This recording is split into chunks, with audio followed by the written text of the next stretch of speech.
Pernahkah Anda mendengar tentang misteri Orphik? Sebuah aliran kepercayaan kuno yang berkembang di Yunani kuno. Misteri Orphik menawarkan perspektif unik tentang jiwa, reinkarnasi, dan kehidupan setelah kematian. Namun, berbeda dengan kepercayaan Yunani kuno pada umumnya, misteri Orphik sering dicemooh dan dianggap sebagai ajaran yang aneh dan penuh kontroversi. Kali ini kita akan mengupas lebih dalam tentang misteri Orphik, mulai dari ritual dan keyakinannya, hingga pengaruhnya pada filsafat dan budaya Yunani kuno. Mari selami dunia penuh teka-teki dan kontroversi ini, dan temukan bagaimana misteri Orphik, meskipun sering dicemooh, meninggalkan jejak yang tak terhapuskan dalam sejarah pemikiran Yunani kuno. Awal mula Orphik. Terlahir dari rahim Yunani kuno, misteri Orphik menelusuri jejaknya hingga abad ke-6 sebelum Masehi. Ajaran ini dinamai berdasarkan sosok legendaris Orpheus, pahlawan Yunani yang tak hanya terkenal sebagai musisi dan penyair, tetapi juga nabi dalam mitologi Yunani. Orpheus digambarkan sebagai sosok karismatik dengan kemampuan bermusik yang memukau. Konon, alunan melodinya mampu menyihir semua makhluk hidup, meskipun genre rock masih jauh di masa depan. Kisah paling terkenal tentang Orpheus adalah petualangannya ke dunia bawah untuk membawa kembali sang istri tercinta, Eurydice. Kegagalannya dan kepulangannya sendiri kemudian menjadi narasi sentral dalam tradisi Orphik, melambangkan kematian dan kelahiran kembali. Jejak awal misteri Orphik dapat ditelusuri hingga puisi abad ke-6 SM. Coretan grafiti dari abad ke-5 SM yang menyebut Orphiks juga menjadi bukti keberadaan mereka. Salah satu sumber terpenting adalah Papyrus Derveni, yang diperkirakan berasal dari abad ke-5 SM, atau mungkin lebih tua lagi. Herodotus, Euripides, dan Plato pun turut menyinggung kepercayaan Orphik dalam karya mereka. Diduga kuat bahwa Orphism berkembang di Thrace sebelum menyebar ke seluruh penjuru Yunani. Sebagai gerakan keagamaan tersendiri, Orphis memiliki teks sucinya sendiri, yaitu Himne Orphik. Himne-himne ini menguraikan ritual, ajaran etika, dan teori tentang kosmos. Banyak di antaranya berbeda dari agama Yunani arus utama saat itu. Misteri Orphik sangat menekankan tema-tema seperti keselamatan pribadi, pemurnian, dan hubungan yang kuat dengan dewa. Aliran kepercayaan ini jauh lebih menekankan pemujaan pribadi dibandingkan dengan agama utama kontemporer yang berfokus pada pemujaan komunal dan publik. Meskipun berdiri sendiri, misteri Orphik bukanlah ajaran yang lahir dalam kehampaan. Akarnya tertanam dalam perpaduan menarik dari berbagai praktik keagamaan dan gagasan filosofis. Salah satu pengaruh utama adalah misteri Eleusis, ritual kuno yang berpusat pada mitos Demeter dan Persephone. Mitos ini syarat dengan tema kematian dan kelahiran kembali, saat Persephone diculik ke dunia bawah untuk menjadi istri Hades, memicu kemurkaan sang ibu, Demeter. Inti dari kepercayaan Orphism. Di jantung misteri Orphik terbentang sistem kepercayaan yang syarat spiritualitas, memusatkan perhatian pada perjalanan jiwa setelah kematian dan cara-cara untuk memurnikannya. Ajaran ini meyakini jiwa sebagai entitas abadi yang terjerat dalam siklus reinkarnasi. Para penganutnya meyakini bahwa jiwa pada hakikatnya ilahi, namun terjebak dalam tubuh fana sebagai konsekuensi atas dosa primordial. Keyakinan ini bertentangan dengan ajaran agama Yunani pada umumnya, yang lebih menekankan pada pemujaan para dewa demi kehidupan yang sejahtera. Mirip dengan Pitagoreanisme, misteri Orphik mengajarkan bahwa tujuan akhir jiwa adalah membebaskan diri dari belenggu reinkarnasi dan mencapai kebahagiaan abadi. Untuk mencapainya, jiwa harus dimurnikan melalui serangkaian ritual inisiasi dan kepatuhan ketat pada ritual penyucian dan kehidupan yang penuh etika. Para penganut Orphik menjunjung tinggi gaya hidup yang damai dan penuh kesucian. Mereka menentang keras praktik kekerasan dan memilih untuk menghindari konsumsi daging, yang mereka yakini mencemari jiwa dengan nafsu birahi hewan. Ritual pemurnian khusus pun mereka jalankan untuk membersihkan jiwa dari kotoran dan dosa.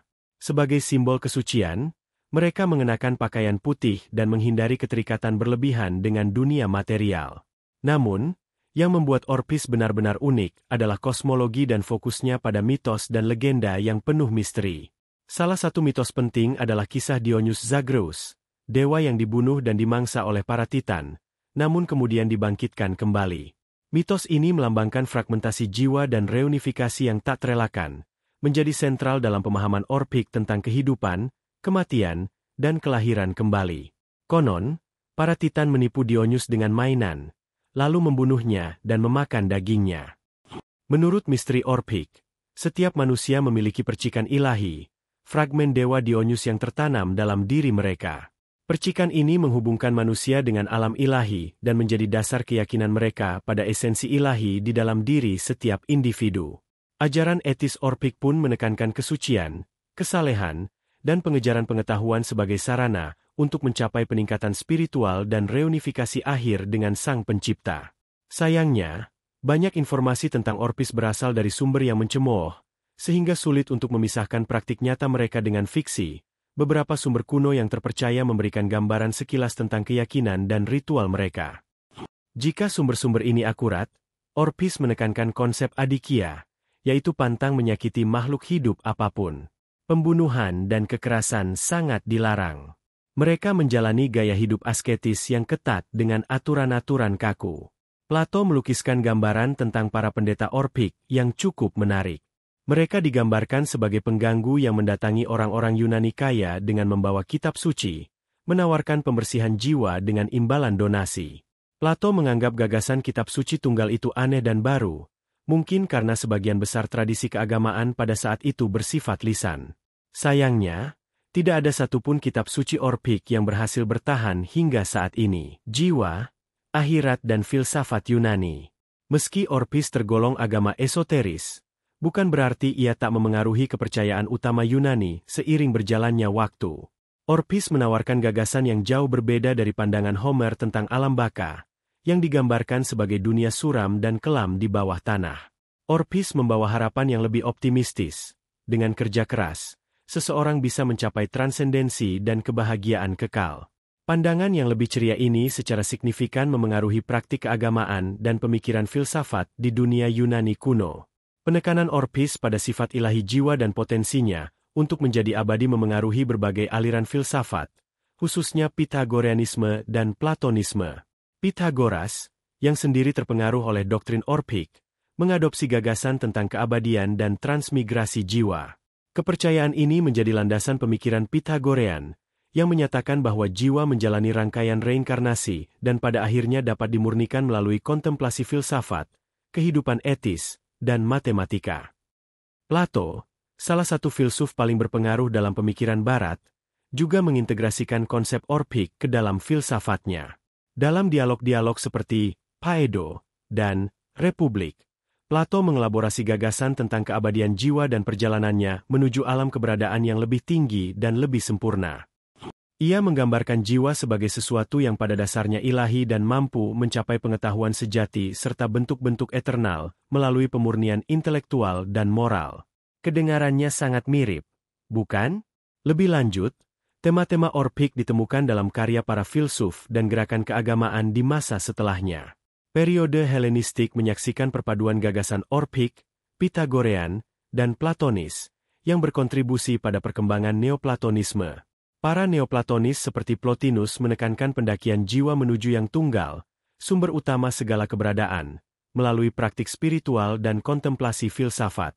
Kesimpulan dari ajaran Orphism. Mungkin misteri Orphik tak semisterius julukannya, namun fokus mendalam pada perjalanan dan pemurnian jiwa menawarkan perspektif unik dan transformatif dalam ranah agama Yunani kuno. Berakar pada beberapa mitos Yunani kuno yang paling menarik, misteri ini menekankan keabadian jiwa, siklus reinkarnasinya, serta kemungkinan mencapai kebahagiaan kekal melalui kehidupan etis dan kesucian ritual. Pengaruhnya tak hanya pada praktik keagamaan, tetapi juga membentuk secara mendalam doktrin filsafat Pythagoreanisme, Platonisme, dan Neoplatonisme di kemudian hari. Dengan mengintegrasikan gagasan-gagasan ini, misteri Orphik meninggalkan jejak abadi pada pemahaman Barat tentang jiwa, kehidupan setelah kematian, dan potensi manusia untuk bersatu dengan yang ilahi.